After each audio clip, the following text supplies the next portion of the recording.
Olá, caríssimo telespectador da Rede Século XXI, mais um domingo em nossas vidas, mais uma tarde abençoada por Deus e no final dessa tarde de domingo, aqui nos reunimos para, durante os próximos 30 minutos, refletirmos sobre a Santa Palavra de Deus. Esse programa, Luz da Vida, pretende todos os domingos, início de semana, o dia do Senhor, refletir sobre aspectos importantes da nossa fé naquele que disse: eu sou o caminho, a verdade e a vida, ninguém vem ao Pai senão por mim. E disse também no Evangelho segundo João, capítulo 8, versículo 12, eu sou a luz do mundo, quem me segue não andará nas trevas, mas terá a luz da vida. Esse é o nome do programa. Obrigado pela sua audiência, obrigado por estar diante do televisor, sintonizado na Rede Século XXI. Pela 15ª vez, aqui estamos para aprofundar a doutrina da Igreja sobre esse assunto fascinante e difícil de ser compreendido, bem fácil, porém, quando dobramos os nossos joelhos e professamos a fé da Igreja diante da Palavra de Deus escrita como lida e interpretada pela Igreja. A questão da predestinação.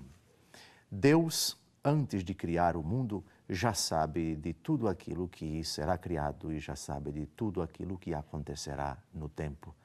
Cada segundo da história, desde que ele disse faça-se a luz, e a luz foi feita, até o final da história da humanidade, Deus já sabe de tudo, porque ele, como ciência infinita, é conhecedor, como onisciente, sabe de tudo, o que aconteceu, o que acontece, o que acontecerá na nossa história, porque ele é a eternidade, é a presença plena, continuada. Em Deus não há passado, nem há futuro. Deus é. Eu sou aquele que sou. Então, se Deus já sabe de tudo aquilo que vai acontecer, certamente Ele sabe do número dos eleitos e quais os eleitos, ou seja, aqueles que se salvarão, e também sabe daqueles que se condenarão. Mas a pergunta é, se Deus já sabe do número e também das pessoas dos eventuais condenados, por que criá-los? E se Deus os criou, Ele teria com esse ato de criação já predestinado os condenados, aqueles que viriam a ser condenados, Ele já os predestinou para o inferno? A Igreja nunca admitiu essa doutrina, mas no século VI, precisamente no ano 529, a Igreja, no segundo concílio regional de Orange, na Gália, atual França, precisou condenar essa heresia que estava sendo disseminada naquele tempo. 1000 anos depois, já no século XVI, oriundo do protestantismo, um discípulo de Martinho Lutero, João Calvino, requentou essa doutrina e dentro do protestantismo passou a defender o que a Igreja já havia condenado 1000 anos atrás, que Deus predestina os eleitos para o céu, mas predestina os condenados para o inferno. De novo, a Igreja precisou consolidar a condenação que ela fizera 1000 anos antes no Concílio II de Orange.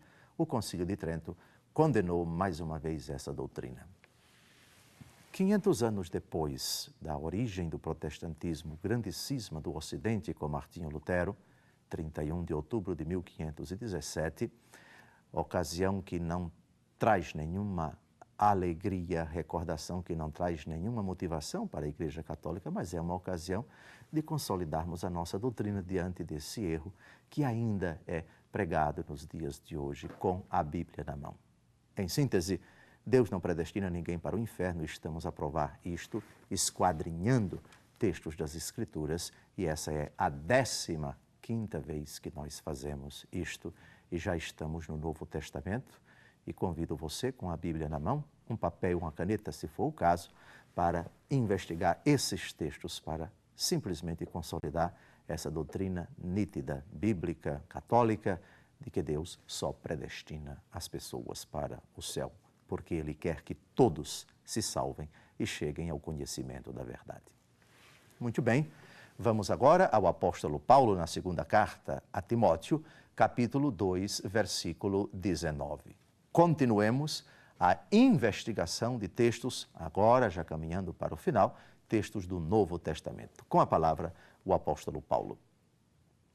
Contudo, o sólido fundamento de Deus se mantém firme, porque vem selado com estas palavras: o Senhor conhece os que são seus, e renuncie à iniquidade todo aquele que pronuncia o nome do Senhor.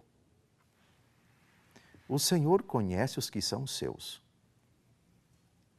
Essa expressão tem dois sentidos. O primeiro sentido, o da presciência de Deus, o conhecimento que Ele tem intelectual de tudo e de todas as coisas.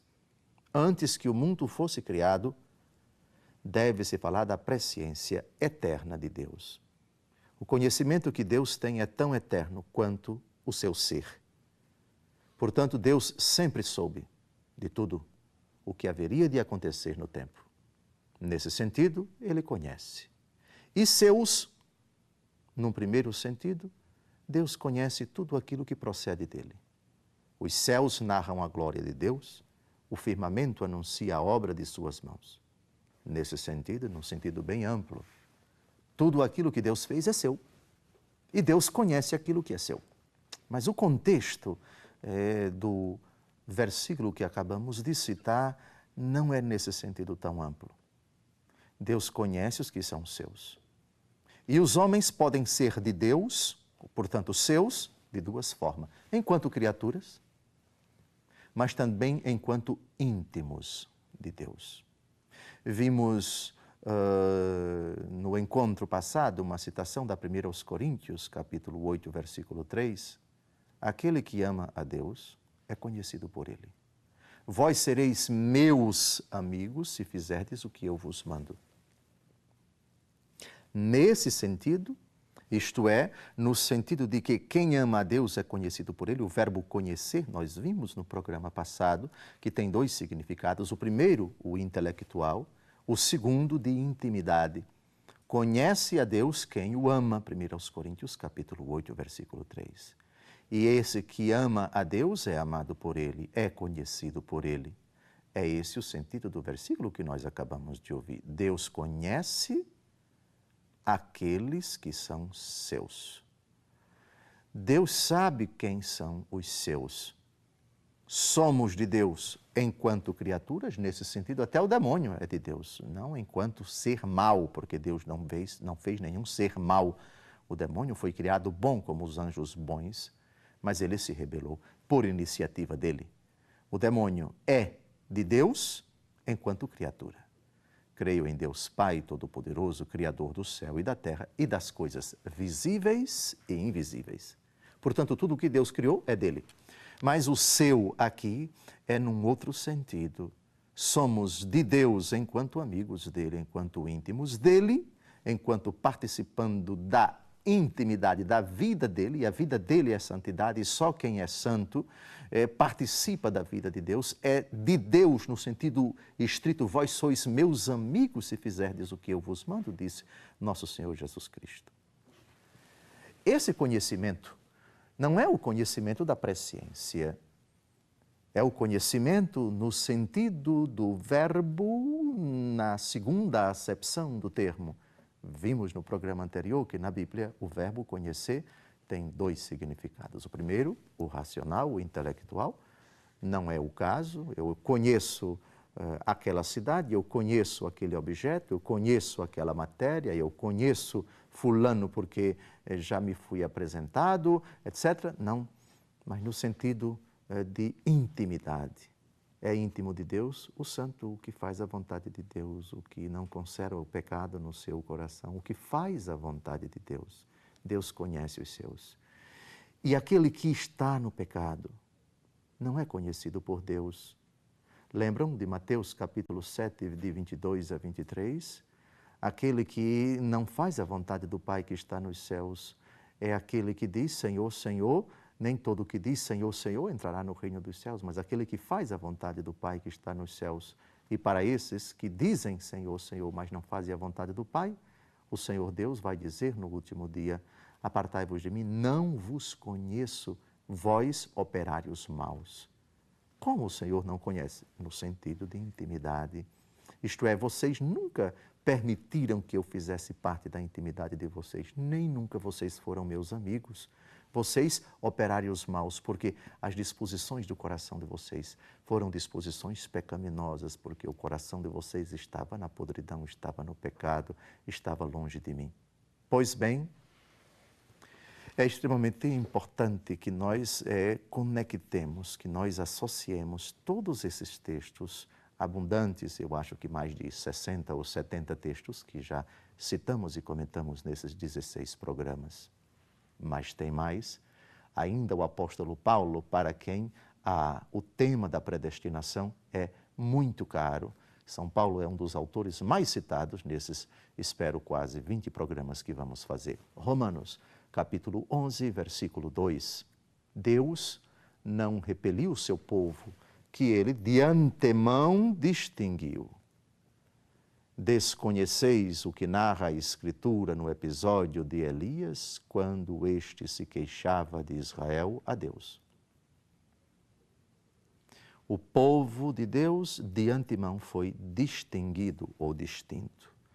Vocês lembram de Romanos capítulo 8, de 28 a 30? Pois bem, Deus coopera em tudo para o bem daqueles que o amam, daqueles que foram destinados a serem conforme a imagem do seu Filho. E continua o apóstolo Paulo nesse famoso texto. Os que ele distinguiu, predestinou. Os que ele predestinou, ele chamou. Os que ele chamou, ele justificou. E os que ele justificou, ele glorificou. Deus, portanto, de antemão nos distingue. Antes de sermos criados, o Senhor nos tipifica, por assim dizer. O Senhor nos conhece e, conhecendo, ama e, amando, deseja, designa, predestina-nos, mesmo que ainda não tenhamos vindo à existência, já no plano de Deus, na vontade de Deus, no desejo de Deus, na presciência infinita de Deus, fomos distintos, predestinados e, depois de criados, chamados, e depois de chamados, justificados, e depois de justificados, glorificados. Aqui está o itinerário da predestinação, da tipificação, da distinção até a glorificação. No próximo bloco, daremos continuidade, dessa vez com palavras do próprio nosso Senhor Jesus Cristo aos apóstolos acerca desse fascinante tema da predestinação. Predestinação, diga-se de passagem, apenas para o céu. Até o próximo bloco, não saia daí. E retomamos esse segundo bloco com, agora, palavras de nosso Senhor Jesus Cristo. 2 apóstolos, mediante a sua mãe, segundo um evangelho, e eles próprios, segundo o outro evangelho, procuram Jesus, pedindo que ele, desde já, lhes garanta assentar-se, um à sua direita e outro à sua esquerda. A resposta que nosso Senhor Jesus Cristo dá para eles é importante para esse argumento. E nos ajuda a compreender o plano de Deus, a presciência de Deus. Deus já sabe o que vai acontecer com eles, mas sentar-se à direita ou à esquerda não compete a Jesus, mas compete ao Pai numa circunstância muito peculiar. Com a palavra nosso Senhor Jesus Cristo, Evangelho segundo Mateus, capítulo 20, versículo 23. De fato, bebereis meu cálice.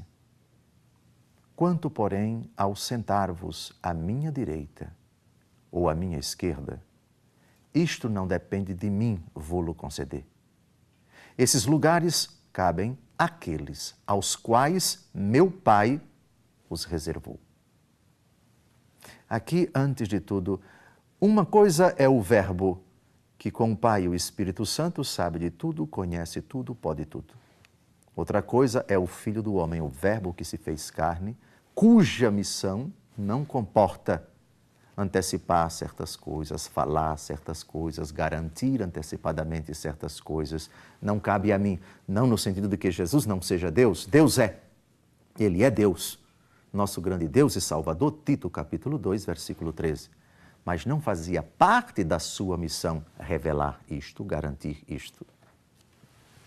Vós bebereis. Ou seja, Jesus, como Deus, já sabe que eles vão participar do sofrimento de Jesus e, na fidelidade a Jesus, vão consumar a sua vida derramando o seu sangue. Eles querem se assentar, um à sua direita e outro à sua esquerda. Querem antecipadamente a certeza da salvação. Jesus não os atende. Jesus diz, por outro lado, porque Ele é Deus, vós bebereis o cálice. A pergunta foi, vós podeis beber o cálice que eu beberei? Ou seja, vocês podem participar do sofrimento, da paixão que eu vou abraçar nos próximos dias? Podemos. E Jesus diz, de fato, vocês beberão. Jesus aqui já insinua, eu já sei o destino de vocês. Todavia, assentar-se à minha direita ou à minha esquerda, à direita ou à esquerda, não compete a mim, mas ao Pai, aqueles a quem Ele reservou. A competência é dele. Ora, eles com a decisão deles beberão o cálice. Iniciativa deles. Poderiam não fazer, poderiam se acovardar. O nosso destino, o nosso futuro depende, em grande parte, também, fundamentalmente e essencialmente, da nossa decisão.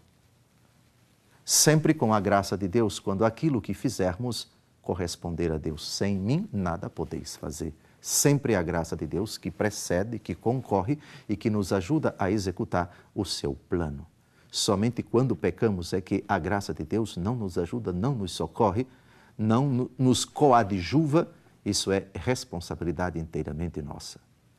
Mas com exceção do pecado, em tudo concorre a graça de Deus. Pois bem, mas assentar-se à minha direita ou à minha esquerda não compete a mim, compete ao Pai. Ele é que reservou, Ele é quem sabe, Ele é quem decide. Ele é quem conhece e não é dado a vocês conhecer agora isso que vai acontecer. Aquilo que vai acontecer, que vocês estão me procurando para que eu antecipadamente assegure. Vocês querem essa certeza antecipada? Deus não costuma ordinariamente revelar para nenhuma criatura que elas se salvarão, que elas irão para o céu, absolutamente. Isso será fruto de uma concorrência, de uma coadunação, de uma simbiose entre a decisão do homem e a graça de Deus. Que Deus quer que todos se salvem, sem dúvida alguma. Não é oportuno, psicologicamente falando, que alguém antecipadamente já saiba que vai passar de ano. O que aconteceria, querido telespectador, se o professor dissesse ao aluno no início do ano, você vai ser aprovado, fique tranquilo. A reação provável dele seria, então eu não vou estudar. Se eu vou passar, para que me esforçar? Para que estudar? Para que queimar as pestanas? E nosso Senhor, digamos assim, tirou de tempo esses dois afoitos apóstolos, que depois se salvaram, por favor, mas aquilo que eles pediram, que era o conhecimento antecipado, a certeza antecipada da salvação, Ele não concedeu essa garantia, não deu essa certeza. Portanto, aqueles que forem fiéis a Deus terão a certeza, aqueles que forem obedientes a Deus, aqueles que forem coerentes com a sua fé, aqueles que forem dóceis ao Senhor, aqueles que forem amigos do Senhor, aqueles que forem íntimos do Senhor até ao fim da vida e nessa situação vierem a se encontrar, terão a certeza do céu como prêmio, como recompensa, como desfecho, como plenitude. É assim que o céu deve ser encarado e não como uma posse antecipada no sentido de uma garantia de antemão de que, independente do meu futuro, eu terei o reino dos céus.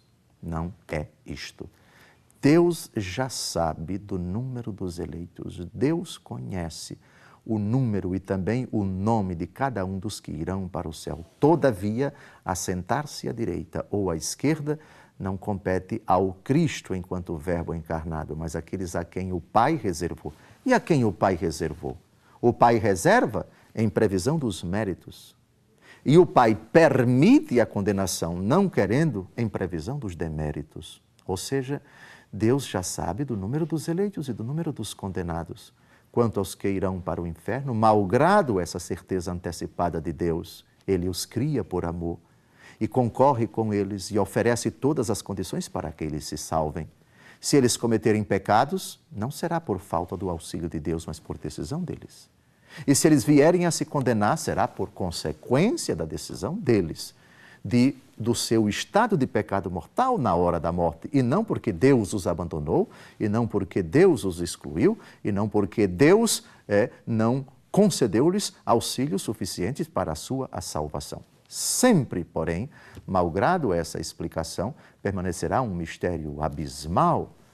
Deus já sabe de antemão o número dos condenados, mas não os predestina, cria-os para serem salvos, ama-os, cobre-os de carinho, de proteção, cada um no contexto em que se encontra. Deus não os desassiste, Deus não se afasta deles, Deus não os exclui do seu plano, do seu desígnio de amor e, malgrado a diversidade de situações, de condições, de lugares, de épocas, de circunstâncias, de ambientes de cada ser humano, se Deus os criou, porque foram amados infinitamente. E se eles estão em peregrinação, não é para o inferno, não é porque estão destinados ao inferno, mas Deus quer que todos se salvem e Deus concorre com todas as suas criaturas humanas para que elas se salvem. Se elas se condenarem, não será por falta da bondade de Deus, por falta de sua providência, por falta do seu auxílio, por falta das suas graças atuais, mas por decisão tão somente da criatura.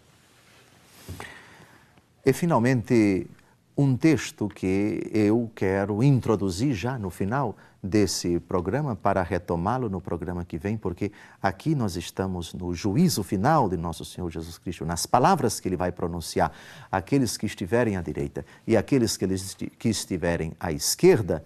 Essas palavras nos ajudarão, talvez, dos lábios de nosso Senhor Jesus Cristo. Esse é o texto mais contundente e as diferenças de impostação de Jesus. Para os eleitos, ele vai dizer umas palavras. Para os condenados, vai dizer outras palavras bem diferentes. Mateus, capítulo 25, versículos 34 e 41. Então o rei dirá aos que estão à direita: vinde benditos de meu Pai, tomai posse do reino que vos está preparado desde a criação do mundo. Volta-se-á em seguida para os da sua esquerda e lhes dirá: retirai-vos de mim, malditos, ide para o fogo eterno, destinado ao demônio e aos seus anjos. Perceberam aqui, caros telespectadores? A doutrina da predestinação para o inferno aqui leva um soco no estômago. Impossível dos lábios de Jesus você tirar uma suposta predestinação para o inferno. Não, predestinação somente para o céu. Para os eleitos, vinde benditos para o reino do meu Pai, preparado para vós desde a criação do mundo.